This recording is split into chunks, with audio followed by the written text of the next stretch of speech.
Hello, I'm Sofi. Welcome back to my studio. Today I am going to do some demonstration for beginners to show them how to finish a pattern. Finishing a pattern properly for production means to have all the necessary components on all of the patterns. In order to keep the fashion production smooth, we need to have certain components that are necessary to have on all patterns, such as, first of all, to understand the darts, bust points, dart points, punch holes, seam allowances, grain lines, notches, labeling. All of this should be on patterns. If one of them is missing, that means very important information is missing on the pattern. In order for me to show you how to finish a pattern, I'm going to use my basic bodice foundations, my back and the front. Okay, so how do I know this is my front? The front has a deeper neck and single notch, which means front, and shallower neck, shoulder dart, double notch, which means back. So pretty much let's pretend that these patterns are finished and I'm going to apply those necessary components on them to complete my patterns properly for production. I'm going to place my front foundation, center front line against one of the lines on my dotted paper and copy.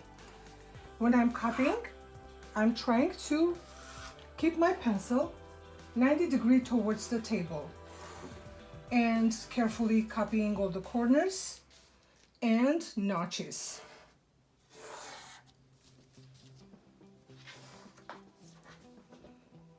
My dart tail also carefully is traced, and also I'm tracing my apex, the point. I will elaborate on this a little bit later. Okay, I'm going to connect the point of apex to the dart legs. So I have my dart on the paper. Let's put this aside and then take the back pattern. Again, place my center back against the line and again copy the same way that you copy your front.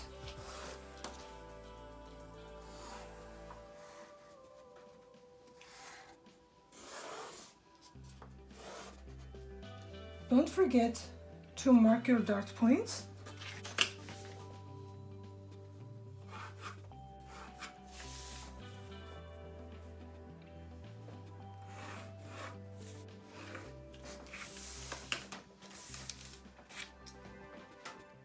I would like to elaborate a little bit about the dart.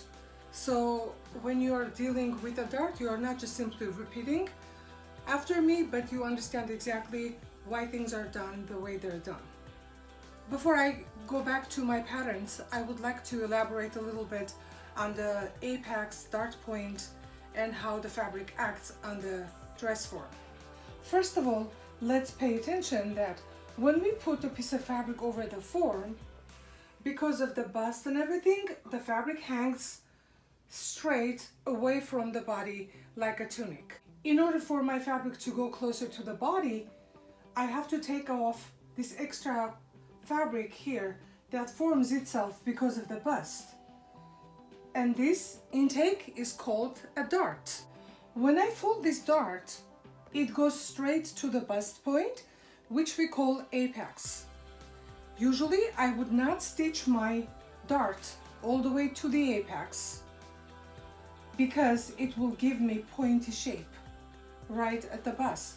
What we do, we pull that point backwards for an inch to create a dome shape instead of a cone shape. So here I have my apex point, the bust point. I'm going to pull it back for an inch. Place a dot equally away from the dart legs and draft my dart legs. You see my dart shape, the previous one is not my final dart. This one is. So then I created my dart point. Okay? After creating the dart point, I need to fold my dart and add my seam allowances. This dart, the waistline dart, is a vertical dart. So the intake of this dart is going to go towards the center front so it looks nice and beautiful when the garment is finished. So you fold that intake. You see the intake goes towards the center front like this, and I am going to place a temporary piece of tape right here. Do not crush your paper, please let it be. Okay, now here I am going to try to see if I have broken waistline or not by holding my ruler like this, meaning the tail towards the center front. Now I can start adding my seam allowances. Now I'm going to start making my first component on my patterns, which is seam allowances. Remember, if you don't have seam allowances on your patterns, you don't have seams. So you should not forget to add your seam allowances and add them in correct amounts. So here's my neckline, this is my armhole, this is my waist. Since my dart is sitting folded, I am going to add my waistline seam allowance, which is usually 1/2 inch. So I match up 1/2 inch line of my ruler with the waistline, and I turn with it to create correct 1/2 inch seam allowance right there. And then my side seam is 1/2 inch seam allowance again. Most of the time it is 1/2 inch seam allowance. My armhole usually will have 1/2 inch seam allowance if I am making a garment with sleeves, and sleeveless garments will get only 1/4 of a seam allowance at the armhole, because we don't connect sleeves in there, we connect facings, and facings do not need that much fabric in there. So that's 1/2 inch, and then the shoulder will get 1/2 inch again. Now the neckline always gets 1/4. So now I match up my 1/4 inch line to my neckline, which is a dramatic curve, and I am turning with my neckline curve, always holding my ruler lines perpendicular to the neckline. Since I smooth out my waistline, I am going to cut first, so my paper goes flat and allows me to work easily here. But my neckline is still broken, so I'm going to place my French curve any way it fits into this curvy area and smooth out my line. Now I can cut the neckline. Please hold your scissors also 90 degrees to the table and cut it as smoothly as possible. Here's my shoulder. Now I am at the armhole. Again, I'm going to fix it. If you don't smooth out your curvy lines and you start cutting, most probably you will not come up with a smooth cut. Therefore, fix it first.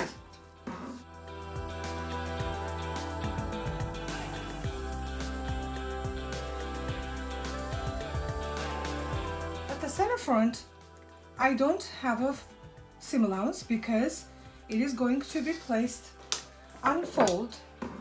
Usually for production, the first samples are made only half, and they're folded on the fabric to come up with a mirror image of the other side. Now let's move on to the back. As you can see on the back, I have 2 darts, one small dart at the shoulder and one smaller dart to the waistline. I mean smaller compared to the front, because the shoulder blade bump is not as accentuated as the bust. That's why the darts are not large. So now let's add seam allowances again. The neckline is 1/4 inch. We don't even need to try to memorize, because the front neckline was quarter, so the back is quarter as well. The shoulder was 1/2 inch, and here the shoulder is 1/2 inch too. Can you see I have a dart tail? I should be adding my seam allowance by moving with a dart tail parallel the armhole. As we said, for sleeved garments it is 1/2 inch, and sleeveless ones 1/4 inch. And here I added my 1/2 inch seam allowance right there. My side seam was 1/2 inch at the front, the back is the same, and the waistline is 1/2 inch. Now, as you notice, I don't fold the dart because I didn't change any dart points or anything. Please note that at the back we don't have an apex because there's no bust at the back, so don't pull the dart down 1 inch. It is done only for the front, not for the back. You just keep the dart just the way it is. Now I am fixing my armhole curve to make it smooth, and the neckline also. Please hold the rulers this way so you can catch the correct portion of the curve.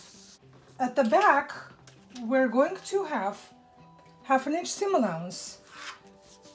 At the center back, we need to have an opening somewhere. Usually we put a zipper at the back of the garment. Obviously, if I don't have a seam allowance, I cannot afford to put zipper in there. So meanwhile, I'm not adding any seam allowance at the center front. Why? Because it is unfold. At the back, I am adding seam allowance because it is not unfold, because I am going to have 2 pieces of back and 1 piece of front.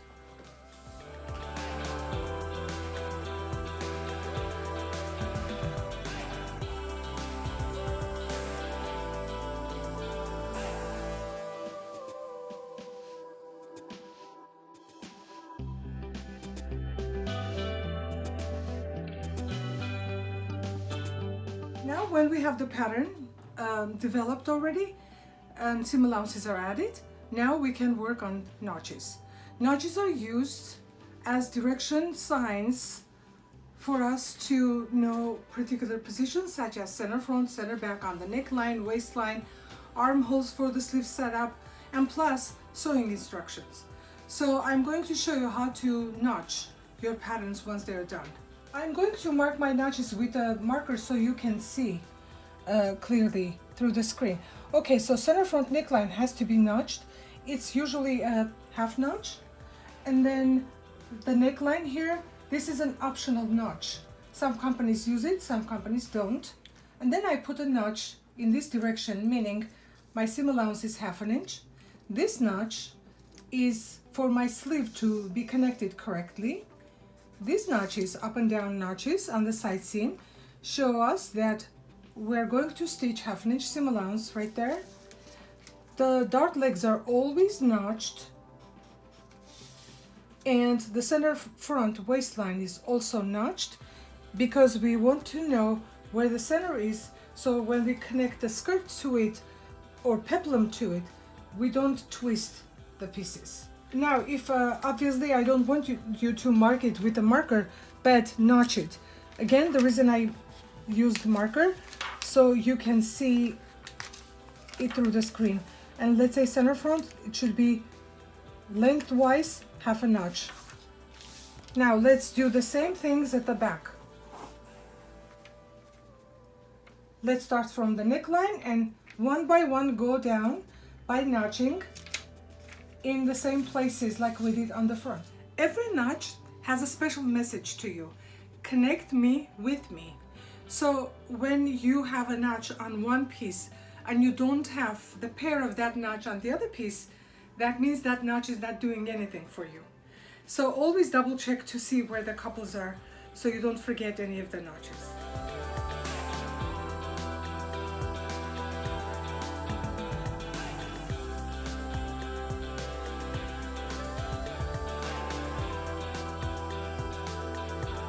Okay, if you look at the dart here, can you see these notches are going to be sewn to each other. You're going to hold it like this and then stitch this dart. Okay, this notch is pairing up with this one. This notches will pair up on the sleeves, on the sleeve notches. Then this one also on the sleeve, and then these two notches together, and then the darts are stitched by connecting them to each other. After we took care of the seam allowances, notches, now we're going to learn about grain lines and mark them on our pattern. The grain lines are marked about 1 inch away from the center line, center front in that case, and center back. Okay, the grain line shows you the direction on which the pattern is going to be cut on the fabric. The grain line means straight grain at this point is going to run parallel to the selvage of the fabric. This is the length of the fabric. So let's say if I'm the sewer or cutter, I know that actually the grain line should be parallel to the selvage, which means I have to cut the pattern like this, and the front pattern should be cut this way also. The grain line parallel to the selvage, meaning I can't turn it like this and cut, nor I can cut like this. I can cut like this or like this. When on both cases my grain line is parallel to the selvage. Why? Because if I shift the pattern on the other direction, my garment is going to act differently. The fabric will perform differently. Now I'm going to mark the punch holes. Punch holes are acting as sewing instruction for the operators to sew. Can you see when we have darts and the operator is supposed to stitch the dart to the point, there is no other way of marking that point for them, and they don't have time to look for them. They should be there. Usually what they do, they make a drill hole in the fabric to mark the point. But if they make the drill hole at the dart point, that will mean damaging the fabric. Therefore, they decided to come down from the dart point 1/2 inch and then make the punch hole. Take a look, please. From the dart point, I'm going to measure 1/2 inch and punch hole and circle, which means when I'm ready to stitch this dart, I will put the notch to the notch and stitch, come to the punch hole and pass the punch hole for 1/2 inch and stop. So if they damage the fabric by making the punch hole right at this point, then that damaged fabric is going to stay inside of the dart and it will not affect the garment. Here we're going to come down 1/2 inch, punch hole circle again, this is 1/2 inch, and 1/2 inch from here, and then punch hole circle. So 4 of my features are already on the patterns, which are the seam allowances, notches, grain line, punch holes. The last one is labeling. The style number can be any number that the company comes up with. You can put any number in there, and then I have to definitely tell what this piece is. This is my front bodice, and it is size 8, and this is going to be cut 1. The style number again, and then back bodice size 8 and cut 2.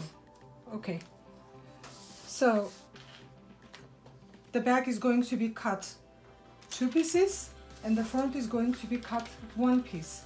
So my labeling should describe by the style number what that piece is, the name, the size, and how many pieces of that we should cut.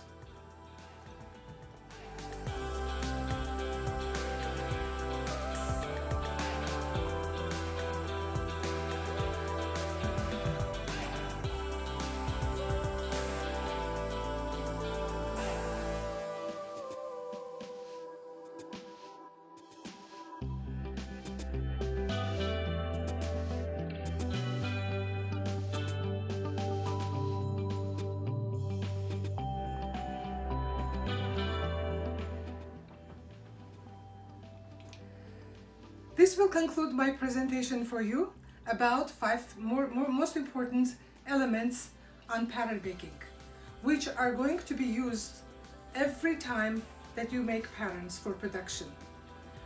I am Sofi Kachbanyan. I was glad doing this demonstration for you. Please subscribe or like my YouTube page. I have lots of other videos that you can use in learning how to make garments. See you next time.